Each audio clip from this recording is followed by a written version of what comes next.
E se nós soubermos que o responsável por esta pandemia é o próprio Deus?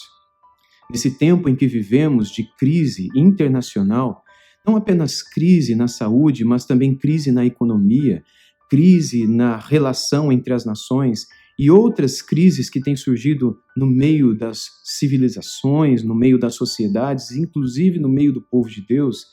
E se soubermos, nesse tempo de crise, em que muitos são tentados a achar culpados aqui e ali, a razão pela qual esse vírus se espalhou é deste ou daquele, é desta ou daquela nação, é deste grupo ou daquele grupo, e se você e eu descobrirmos, soubermos que é Deus quem está por trás de tudo isso, que é Deus quem trouxe essa pandemia e que ela não nasceu em um rã, mas nasceu na mente de Deus.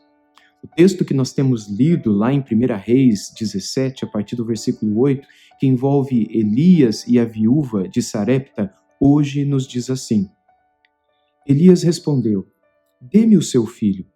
Ele o tomou dos braços dela e o levou para cima, ao quarto onde ele mesmo se hospedava, e o deitou em sua cama. Então clamou ao Senhor e disse: Ó Senhor, meu Deus, por que afligiste também esta viúva, com quem eu me hospedo, matando o filho dela? E estendendo-se 3 vezes sobre o menino, clamou ao Senhor e disse: Ó Senhor, meu Deus, peço-te que restituas a vida a este menino. E o Senhor atendeu à voz de Elias, a vida foi restituída ao menino e ele reviveu. Elias tomou o menino e o levou do quarto até a casa, entregou-o à mãe dele e disse: Veja, o seu filho está vivo. Então a mulher disse a Elias: Agora eu sei que você é um homem de Deus e que a palavra do Senhor na sua boca é verdade. A história da viúva de Sarepta e seu filho com o profeta Elias termina com a ressurreição desse menino que havia enfermado, sim, e que havia morrido, sim, no meio daquela crise que afligia a nação de Israel e várias nações ao seu redor. Na mente da mulher, a morte do menino era por causa dos pecados dela. Na mente de Elias, a morte do menino era por causa da mão de Deus. Ele não questiona ninguém, ele não aponta culpados. Na sua oração, no versículo 20, ele diz apenas: Ó Senhor, meu Deus, por que afligiste também esta viúva com quem me hospedo, matando o filho dela? Na mente de Elias, quem foi o responsável? Quem matou o filho daquela mulher? Muitos naquele tempo, talvez metidos a pensadores, poderiam dizer: a responsabilidade pela morte desse menino é a crise pela qual passamos, e a responsabilidade pela crise pela qual passamos é a imoralidade que existe na nossa nação, é a idolatria que existe no meio do nosso povo, é este líder pagão, este homem que nos governa, Acabe e sua esposa Jezabel, as relações internacionais, a influência de Tiro e Sidom. Não, Elias, ele tem uma visão um pouco mais sábia, ele diz: Senhor, esse menino só morreu porque o Senhor permitiu, porque o Senhor matou esse menino. A vida e a morte estão na mão do Senhor. Ele só morreu porque o Senhor o matou. Por que o Senhor permitiu isso? Por que o Senhor fez isso? E após questionar Deus, o que Elias fez? Ele orou. Ele não fica no questionamento. A morte assusta todos nós. A doença nos deixa a todos preocupados. E nós não estamos livres de levantarmos questionamentos, de ficarmos preocupados. Mas o que ele fez? Imediatamente após questionar, imediatamente ouvir daquela viúva se autoculpando, ele foi e orou ao Senhor. E Deus atendeu a voz de Elias e Deus ressuscitou o menino. Ele desceu do quarto e colocou o menino nas mãos da sua mãe. Ele desce do quarto em que ele estava se hospedando naqueles dias, naquela casa, e entrega o menino. E aquela mulher afirma: Agora eu sei que você é um homem de Deus e que a palavra de Deus, do Senhor, está com você e é dita por meio da sua boca. Por que Deus permitiu aquela última aflição na casa da viúva? Para que ela e para que Elias não se esquecessem de que a palavra de Deus é verdadeira. A palavra de Deus. Foi isso que Elias buscou e foi isso que a viúva viu. Ela disse: Agora eu sei que a palavra do Senhor está na sua boca.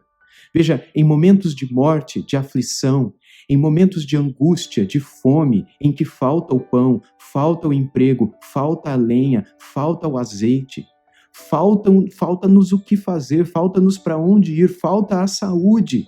E o que nós vemos é sofrimento e angústia, falta-nos razões para celebrar. O que Deus ensinou para a viúva, para o seu filho e para o profeta? O valor da palavra de Deus. E se nós soubermos que é Deus quem está por detrás desta pandemia? E se nós descobríssemos que Deus é soberano sobre tudo e sobre todos e que nada foge ao seu controle? E que Ele não está desatento ou descuidado a nada e que não há ninguém que age neste universo, neste mundo e entre as nações sem que o Senhor o permita e muitas vezes incline o coração de tal pessoa para aquilo? No final, nós só teremos crescido se tivermos aprendido mais daquilo que a viúva aprendeu, a palavra de Deus, que Elias constantemente dizia a ela enquanto na casa dela se hospedava.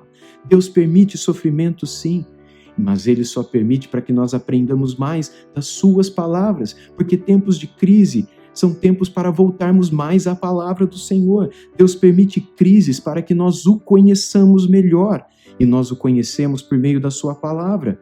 O sofrimento, como disse C.S. Lewis, é o megafone de Deus. Quantas vezes nós ouvimos Deus falar de forma normal, por meio dos seus profetas nesse mundo, e nós não o ouvimos. C.S. Lewis, então, certa vez escreveu que Deus vai usar do seu megafone para que nós possamos ouvir melhor a sua voz. E o megafone de Deus são as crises e os sofrimentos pelos quais o mundo passa. Mas por que o megafone é usado? Por que os sofrimentos são permitidos? Por que a morte é permitida? Para que nós possamos ouvir a voz de Deus. Não para que nós fiquemos atrás de respostas, mas para que nós possamos conhecê-lo melhor. Nem sempre crises são punições de Deus, mas uma forma de a humanidade parar para ouvi-lo. Nem sempre crises e sofrimentos e pandemias são momentos para que achemos resposta, mas para que nós ofereçamos as nossas orações, para que nós demonstremos misericórdia, para que nós conheçamos mais ao Senhor, para que, por meio desse conhecimento, possamos fazê-lo conhecido mais. O nosso mundo tem falado muita coisa. As pessoas têm ouvido muitas vozes, tem muita gente profetizando, tem muita gente tendo revelações, sonhos, tem muita gente falando tanta coisa, mas pouca gente voltando para a palavra de Deus, tanta gente determinando o fim de tudo isso, mas não é isso que Deus nos determina nessa hora. Tempos de crise são tempos para voltarmos à palavra do Senhor, ouvirmos a palavra do Senhor e fazê-la conhecida, fazer conhecido o nosso Deus, que fará com que nós conheçamos um lugar em que não existe morte mais, que fará com que conheçamos um lugar, um país, uma terra em que não existirá doenças, epidemias, pandemias, lágrimas, perdas, saudades, sofrimento mais. Deus quer falar. Cuidado com as vozes que você tem ouvido por aí no WhatsApp, no Instagram, no YouTube. Cuidado com as vozes que têm se levantado. E às vezes, quem também precisa parar para aprender mais sobre Deus é o próprio povo de Deus. O próprio povo que, mesmo sendo exposto à palavra por tantas vezes, não tem guardado a palavra do coração e tem vivido de um modo muito semelhante à forma como o mundo vive. Que nesse tempo possamos ouvir a voz do Senhor, guardá-la em nosso coração, guardar silêncio e cremos que ainda que estivéssemos passando pelo vale da sombra da morte, não temeríamos mal algum, porque Ele está conosco e a sua vara e o seu cajado continuarão a nos consolar.